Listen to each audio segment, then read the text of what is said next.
your job exists to really either mitigate or solve the biggest of problems, then I don't see how you do that effectively without having the most diversity at that table as possible. It may not be immediately obvious from a security standpoint, but ignoring diversity, equity, inclusion, and belonging can actually be a substantial risk. How can you mitigate risk without understanding the layers of risk across various communities? To me, it just doesn't intuitively make sense. Raven Solomon is a keynote speaker, author, and strategist.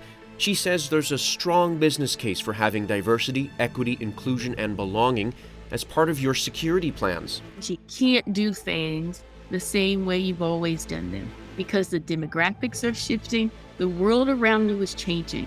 The expectations of you as an organization, as a leader, as an individual are changing. We'll explore key concepts you need to know and how you can incorporate them, even if you're working with limited staff and resources. Hi there, I'm Tristan Field-Jones, and welcome to another edition of SitRep. Raven Solomon joins us now, and Raven, normally you're quite busy giving presentations and speeches to all sorts of audiences, around the world, I'm sure. So thank you for making some time for us. Please introduce yourself and tell us a little bit more about who you are. My pleasure. Well, thanks for having me, Tristan. It's good to have a quick conversation with you today about something that I think is so critical for your audience and quite frankly, for all of us. And that is the conversation around inclusion. And so, as you mentioned, my name is Raven Solomon. I get to do the work of diversity, equity, and inclusion for organizations and institutions all across the world. So from retail to manufacturing to utilities, it really runs the gamut in terms of the industries that I get the opportunity to work with and really help cultivate a culture of inclusion within workplaces. And so I kind of consider my mission to be simple, is to really make spaces more inclusive for everyone. And so I do that primarily through education around diversity, equity, inclusion, and belonging. And so I specialize in keynote speaking, do a lot of training. I also do a lot of strategic advisory for some of the organizations across industries that I just mentioned.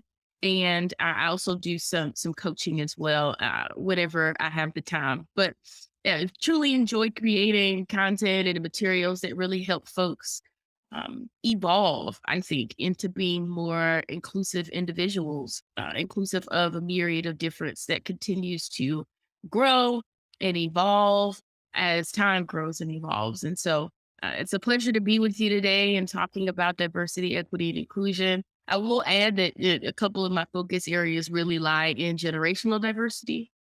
And I also do a lot of work around racial equity as well. And so that's me in a nutshell in terms of the business aspect. In terms of the personal, I currently reside in Atlanta, Georgia. I have a darling niece and nephew whom I adore, a middle child of 3, and I am a big NC State Wolfpack fan, having graduated from there a couple years ago. Nice. You gotta plug the team there, eh? I mean, that's fantastic, Raven. You gave a great presentation at the Disaster Recovery Journal event in spring regarding the business case for prioritizing diversity, equity, inclusion, and belonging. We'll explain why we're kind of discussing these concepts and how this relates to our audience here on the podcast. Before we really get into it, though, I'd like to start kind of by defining those terms. I think it's important for people to really understand what they are because especially diversity, I think nowadays has become really like a buzzword and we hear it everywhere, but I'm not sure we really know exactly what's meant by that. So let's start with that particular word. What is diversity and what does that look like in a work setting? Yeah. No, I'm glad you started there because I think, to your point, the word diversity, it can be either ambiguous or it could be misconfused, right? Or confused, I should say. It could be misconstrued. It could be co-opted into becoming something that is polarizing or divisive. And quite frankly, it's just inaccurate when we see it through that lens. And so what I challenge folks often to do in my presentations is that I ask them to think about what diversity means to them. Think about what they see in their mind when I say the word diversity. And most of the time, we see people of color, we may see women, right? Or those of different gender identities. And so that is a problem. It's a problem. The word diversity literally means the presence of difference. Full stop. That is diversity. It is not the presence of women, the presence of queer folk, the presence of Black folk or Latino folk. It is the presence of difference. And so I think we have to start there in helping folks first kind of disconnect from any of the polarizing emotions that come with the word diversity because it's counterproductive. And as I mentioned, it's inaccurate. And so the definition of diversity for me is merely the presence of difference. Now, we talk about specific differences in the area of diversity, equity, and inclusion within the context of the workplace for a myriad of reasons. One of those reasons primarily being is that we typically focus rather on the differences that we know and see that yield difference in outcomes. So we focus on the differences that yield outcome disparities. And so that is why in diversity, equity, and inclusion, you'll see us often focus on differences like racial identity, gender identity, sexual orientation, disability, etc. And so, full stop, diversity is the presence of difference, and how it shows up in the context of the workplace is typically across a myriad of different dimensions of diversity, such as the ones that I just described: racial identity, gender identity, sexual orientation, ability, so forth and so on. Let's look at equity and what that looks like. And also, is equity similar to equality? Yeah, it's a good question that you ask. And I oftentimes help folks understand inclusion before I jump to equity, because I think it's important for us to understand that diversity is the presence of difference, but inclusion is really about making sure that that difference counts, right? It is about making sure that that difference is actually appreciated, that it's welcome, that it's respected and valued and utilized, leveraged to really propel the organization forward, to generate organizational outcomes in the context of the workplace, right? And so diversity being the presence of difference, inclusion being making sure that that difference actually counts in what we do. Then I usually take it a step further and explain equity as really making sure that difference is accounted for in the way that we do what we do. Right. And so making sure that we've accounted for difference in the way that we promote uh, individuals throughout our organization, right? In the way that we create access to opportunities within our organization, inside or outside, right? In the way that we create our policies and our procedures, in the way that we execute them, in the way that we build and structure accountability, so forth and so on. And so, really, equity is about fairness, it's about impartiality. It's about the promotion of justice, if you will, inside of our organization that really guide us in how we create inclusion. And so some may say, we should focus on equality. We should focus on giving the same exact support to everyone. Isn't that fair? Well, it's fair if everyone starts from the same place and has the same degree of access and has the same degree of resource and has the same degree of support and so forth and so on, right? That is when equality is fair. But we know from the structure or the foundation of many of our organizations and certainly our society that it is not fair, right? That it is not structured in a way that from the beginning creates fair access and resources and support, et cetera, to everyone. And so equity, solving issues of inequity really requires us to have this foundational understanding of the root causes of the outcome disparities that we see. And so I usually use a very helpful visual to help folks understand the difference between equality and equity.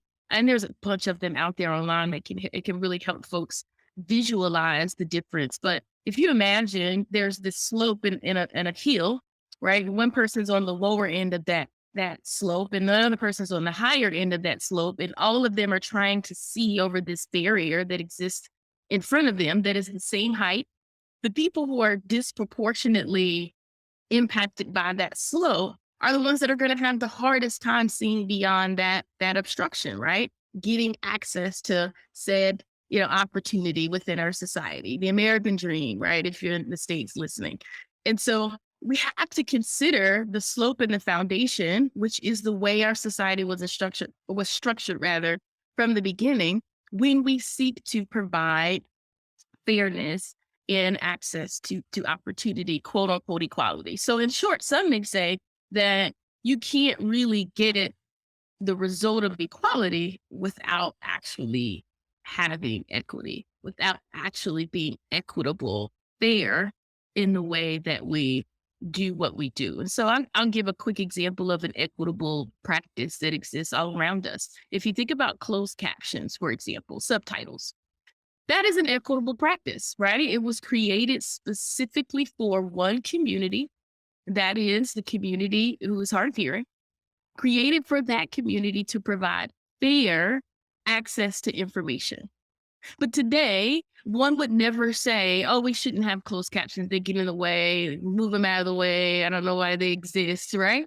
And you would not say that because we understand the need to provide fair access to a community that otherwise does not have fair access to said information. And so I'll stop there and pause and we can move on. But I always just think it's so critical that we understand equity because similar to the word diversity, it has become co-opted and utilized to drive, I think, further division that I don't think is appropriate.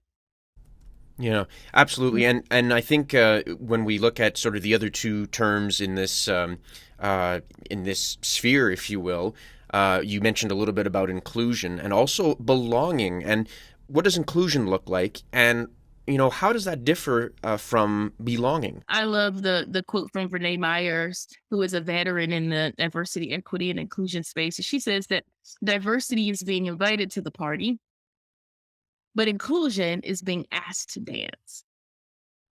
So two different things, right? So many of us have folks inside of our organizations who we've invited to our party, i.e., we've hired them, brought them on board, but we're not actually inviting them to dance, i.e., we're not inviting them to truly engage within the organization in a way that's meaningful, in a way that actually utilizes the value, the uniqueness that they bring to the table by way of their difference. And so inclusion really it's a lot harder to measure than diversity is. Diversity is more quantitative, while inclusion is far more qualitative, but it's absolutely possible to effectively measure inclusion, and we should. Belonging really is about it to me. It's about making people feel all that I just described, right? It's about making people feel like their difference can be present, making people feel like their difference actually counts here, and making people feel like their difference is accounted for in the way that the organization functions, in the way that the organization operates. And so those are the ways that I personally distinguish between diversity, equity, inclusion, and belonging.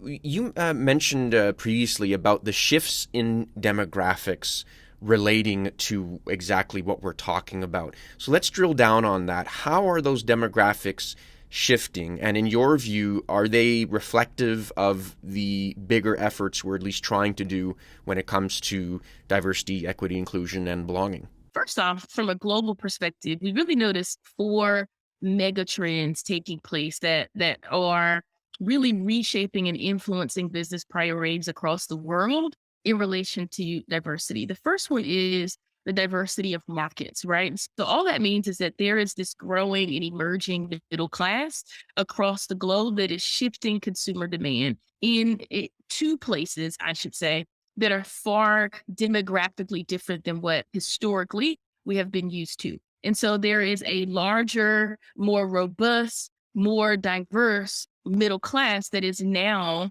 that has more buying power, right? That can now be reached in terms of products, services, etc.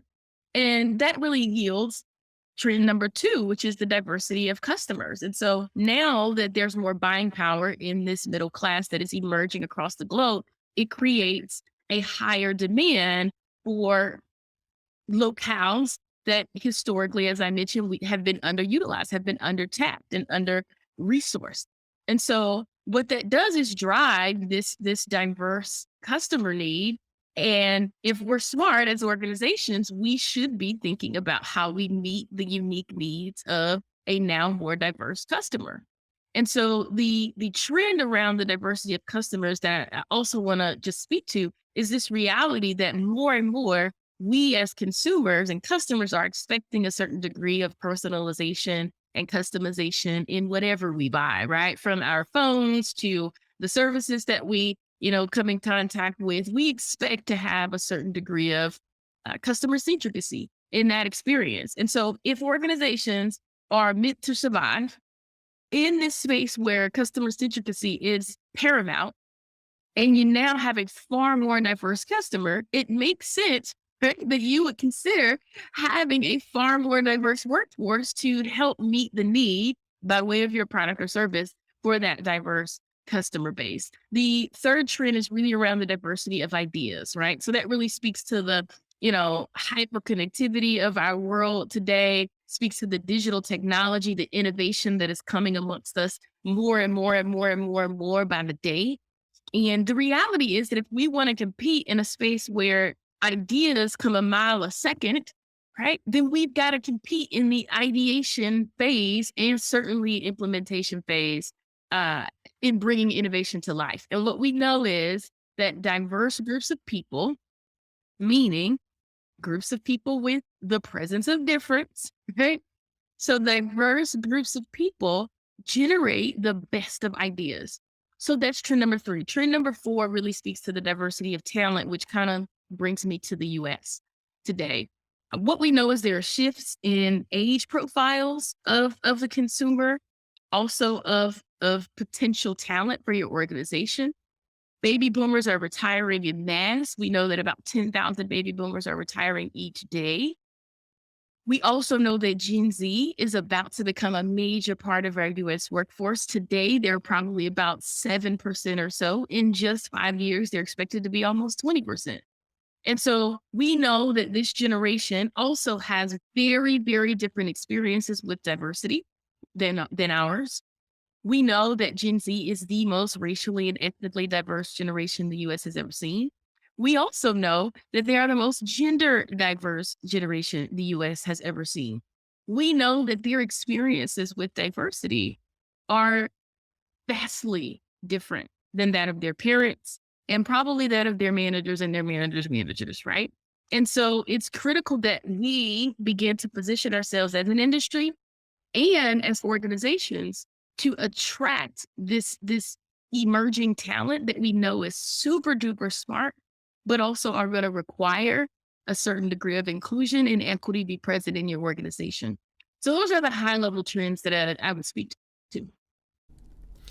Now, as we mentioned before, we have a lot of security professionals and kind of crisis managers, and those folks who listen to this podcast in particular. Again, a lot of the concepts you're talking about really can apply to pretty much any industry out there.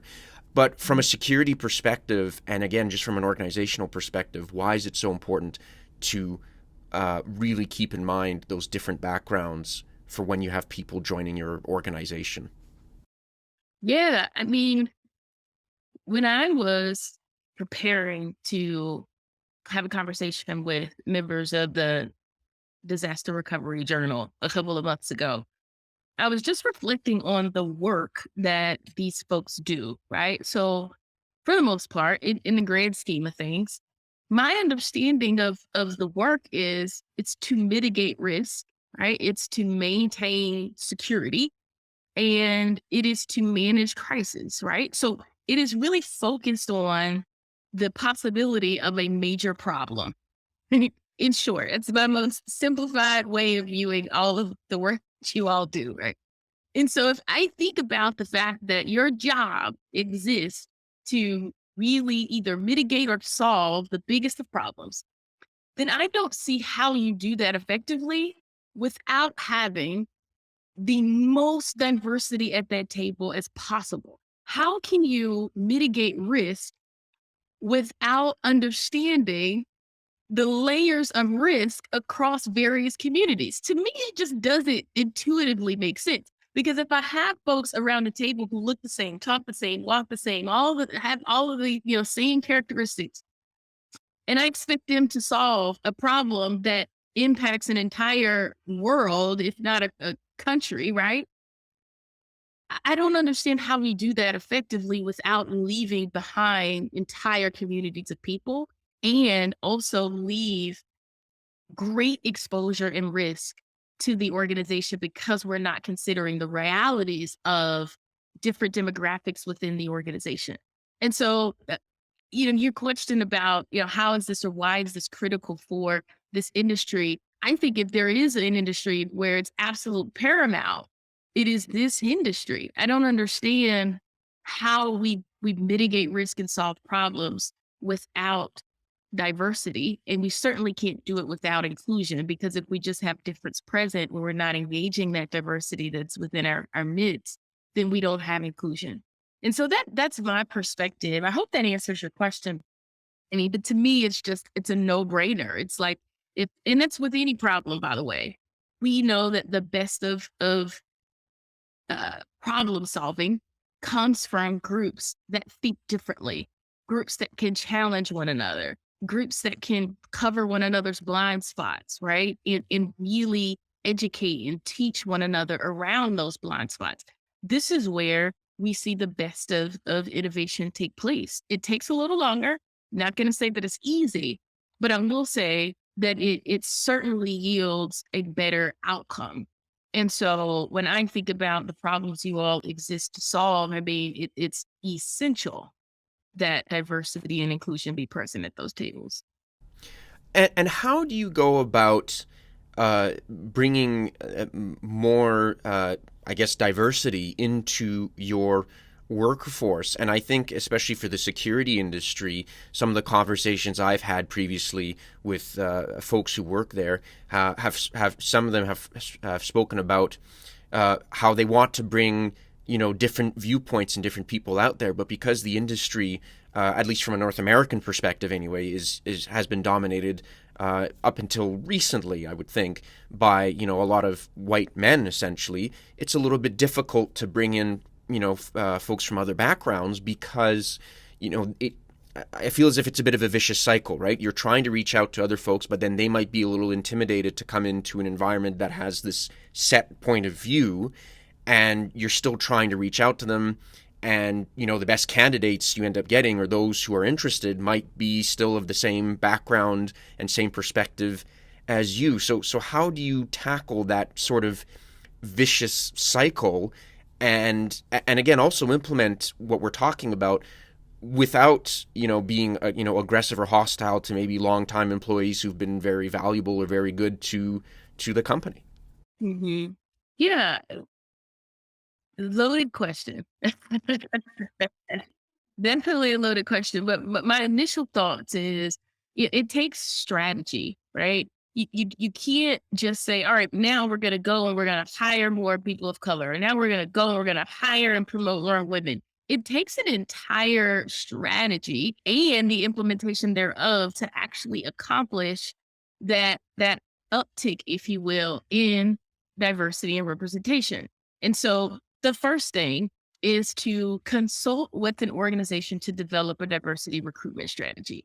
That's the first thing. And we got to know also that diversity recruitment strategy it doesn't start and end at going to recruit said talent. It should also include training around hiring practices. It should include an audit around um, really every aspect of our recruitment process to ensure that it's actually equitable. And so, how are we reaching talent of different backgrounds?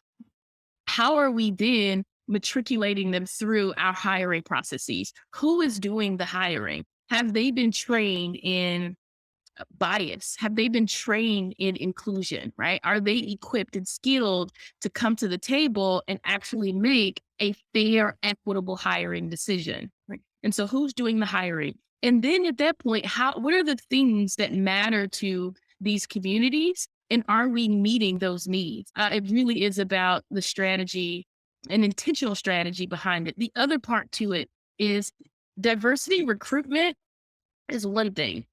Inclusion is another. Inclusive practices, inclusive behavior, inclusive culture is something different. And so, what will happen is if you don't have inclusion, what will happen is you'll have all of these people of difference come in, and within 6 months, they will leave, right? Because the culture is not cultivated in a way that actually values their difference. And so, a huge part of it is training and developing leaders to be inclusive and team members to do the same. The part about, those that may be threatened by the idea of diversifying a workforce. To that, I would say I can understand why when they see the diversification of our workforce as a threat. I would challenge that perspective and encourage them to decenter themselves for a moment and really center the communities in which we're trying to reach and provide fair access to. And so what I often tell folks is if you really desire growth personally and professionally and organizationally, diversity is something that you would welcome, you would encourage, because being amidst difference makes us better as organizations. It makes us better at a society level. It makes us better at a team level. And it makes us better at an individual level. And so that's a therapy session in and of itself, Tristan, that we have to go into to really help folks understand why that viewpoint, that perspective is holding them back and holding them captive, quite frankly. And it's something that we, of course, don't have time to unpack today, but it's a real concern of people, and I understand. Um, but I think we also have to understand too the value of diversity to us individually and organizationally to truly be committed to it to begin with. And so that's my long answer to a very complex question. For sure, yeah, and you're totally right. That is a whole other discussion. But I really think the message here, it's a matter of how you approach it, right? And what I really like about this is that, like, we're having a conversation on this. We're not passing judgment on people. We're not, accusing them of anything. We're just trying to explain, here is why this is important. And because, again, I think a lot of people don't necessarily, when they hear these words, they don't necessarily understand them, and Yeah. they've never been properly explained to them. And I think that's a huge issue. Yeah, absolutely. The first step, I think, in really creating behavior change in the area of diversity, equity, inclusion is about understanding, right? So we must first understand the issue amongst us, right? We must first understand the opportunity amongst us. We must first become aware of the lived experiences of other people. And so, to your point, yes, there has to be this educational effort, if you will, to really help the average individual understand the value of this work, what we're trying to accomplish. I'm to your point, have never come across an organization ever in all of my years of living who came in, fired employees, and replaced them with quote diverse talent. That I never come across that. And so this idea that, oh, this is what's going to happen to me, I'm going to be displaced. Where is the foundational evidence of that, right? Where is the evidence that that is going to happen or could happen? So what I'm saying here is maybe that is an illegitimate fear that we need to address, right? And that we just need to put at ease by way of education, awareness, understanding.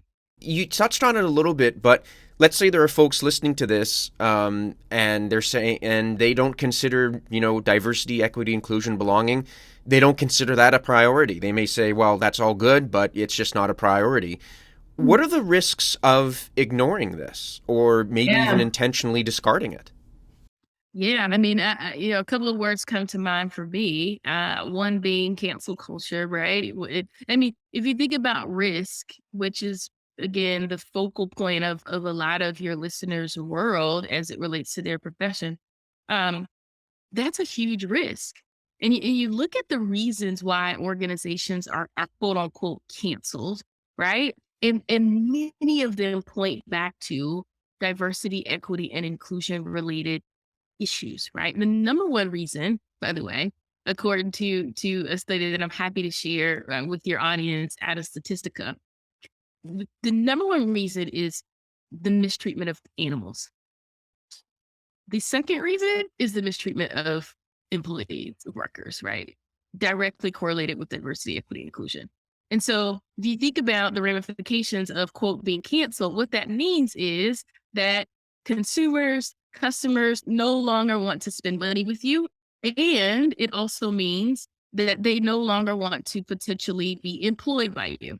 And so if you think about the monetary risk of being canceled, um, to me that matters, right? If you think about even the opportunity cost of under innovating, of under evolving, right? Of not changing at a fast enough rate to truly compete in today's marketplace or today's talent marketplace, right? That's a huge opportunity cost. The cost of under innovation, the cost of not hitting, profitability targets and earnings targets, right? All of this we know is correlated to inclusion. We see it in the data over and over again. Team performance goes up, decision making quality goes up, team collaboration goes up. And so, to the people who say that this is not a priority, I simply ask, how long do you want to be in business? If you tell me you want to be in business for 5 more years, great. This isn't a priority. Have a good week.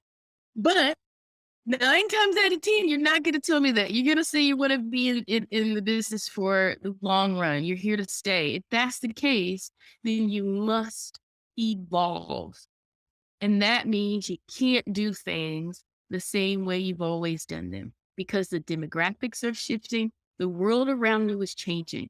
The expectations of you as an organization, as a leader, as an individual are changing.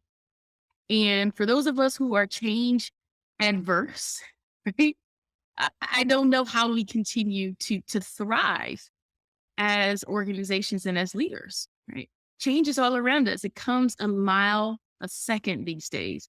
And so to those who don't see it as a priority today, I challenge you to go look up the business case. And then I challenge you to think about the opportunity costs that are associated with it. Third, I ask you to think about what would it cost me if my organization got canceled, for lack of better words, right? So, in other words, we were held accountable for some very problematic things that we are done or not doing. So, that's the third thing. And then the last thing I would challenge them to do is really look at the shifts in demographics and assess your appetite for change because it's happening. Raven, we speak with a lot of security professionals on this podcast who one of the biggest messages out there is that the world is in turmoil like we haven't seen in a very, very long time. If you're in the security industry, the crisis management industry, and you are juggling all these things already, how can you make sure that you're also including, diversity, equity, inclusion, and belonging into this on top of, everything else you're dealing with? Or, along those lines, if you're a smaller firm and you don't necessarily have the resources to, go out and hire folks to look into your hiring practices or your training or that sort of thing. I mean, what would be some advice for people who are stuck with, limited resources and just a world that seems to be constantly in turmoil? Yeah. I think, my first piece of advice is you have to shift the way that you view diversity, equity, and inclusion, right? It's no longer a nice to have, it's an imperative these days. It's a must have. And so I think we first have to shift the way that we view it. It has to be present. The second part of it is I think we have to consider the risk of exclusion. to speak in the language of the community, right, that's joining us today, there is a risk to being non-inclusive. And the risk to me is huge. But I encourage you as an organizational leader, as a small business owner yourself, sit down and think about and put numbers to that risk. And then I want you to weigh that on the scale, if you will, of priorities, right? And then the third thing that I will challenge folks to do is just to think about the fact that diversity, equity, and inclusion is indeed a function in and of itself, but it is also to be integrated throughout every aspect of the organization. And so, what we have to do is think about in our own lanes, in our own spaces within an organization, what is our responsibility in cultivating inclusion, in being equitable in the way that we do what we do, and really being accepting and welcoming of difference, right? What is our role in that? So you as a securities professional, maybe it's you're a huge part of the recruitment efforts going forward. Maybe it's you raise the challenge for the organization to really go through an audit process around policy to really make sure that our policies are indeed equitable, right? Maybe it's you creating that risk profile that I just talked about around exclusion. What is it costing us to be out of this game, if you will, right? Think about how it can be integrated in what you do today, and then consider who can help bring that to life. Is the high level advice that I would give. Depending on the size of the organization, the way that you do DI work is going to be different, and I understand that. I really appreciate your thoughts on this. And again, relating to the last point, where can people find more about you, or maybe what's a good place people can look up some reading materials if they want to start thinking about incorporating diversity, equity, inclusion, and belonging into all aspects of security and business continuity and what have you? Yeah, very good question. So you can find me at ravensolomon.com. There, all of my social media is mentioned. You can follow me on any of those platforms. I would highly suggest connecting with me on LinkedIn. You can find me just by searching Raven Solomon. I am very, very active there. We post an article every other week around how to be inclusive in our everyday practices, our everyday lives, right? But then every Friday, live on LinkedIn, I host a community gathering of diversity, equity, and inclusion enthusiasts and professionals at 11 a.m. on Friday Eastern Standard Time. And we talk about a number of different things. Right now, for example, we're talking about how to build a diversity, equity, and inclusion strategy. And we're talking about how to integrate that strategy across the functions of the business. And so maybe we'll add a facet of that on how to integrate DEI into crisis management or risk management. So you inspired me around that today. Well, I'm glad. Thank you, Raven. Really appreciate it. And again, thanks for this wonderful conversation. Likewise, have a good one, and I hope to stay connected with your community. Absolutely. Raven Solomon is a diversity, equity, inclusion, and belonging leader. She's also a keynote speaker joining us on SitRep. I'm Tristan Field Jones. Thank you for listening to this episode of the podcast. If you'd like to get in touch, you can email me at sitrep@samdesk.io. You can follow us on Twitter or LinkedIn. Until next time, stay safe out there.